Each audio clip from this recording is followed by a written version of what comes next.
പറയുന്നത്. ഇത് സദ്വാർത്തയുടെ ദിവസമാണ്.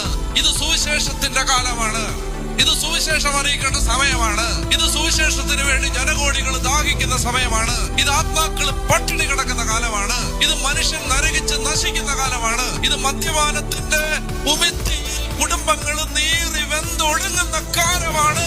നാം മിണ്ടാതിരിക്കുന്നത് ശരിയല്ല.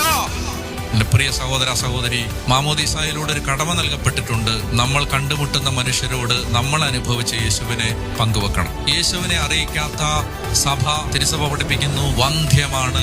ഞങ്ങൾ വിശ്വാസികൾ, ക്രിസ്ത്യാനികൾ, ഞങ്ങൾ അനുഭവിച്ച യേശുവിനെ പങ്കുവെക്കുന്നത് ഈ നാട്ടിൽ ഇന്ന് വരെ ഒരു കുറ്റകൃത്യമായിട്ട് പരിഗണിക്കപ്പെടുന്നില്ല. നിർബന്ധിത മതപരിവർത്തനമാണ് കുറ്റകൃത്യം. എന്നാൽ നിങ്ങൾ മതം പ്രചരിപ്പിക്കുന്നതോ നിങ്ങളുടെ വിശ്വാസം പങ്കുവെക്കുന്നതോ നമ്മൾ ജീവിക്കുന്ന ഭാരതത്തിൽ നിയമപരമായി ഒരു കുറ്റകൃത്യം അല്ല. അതുകൊണ്ട് അത് പറയുന്നതിന് ആരും നാണക്കേട് വിചാരിക്കേണ്ട കാര്യമില്ല.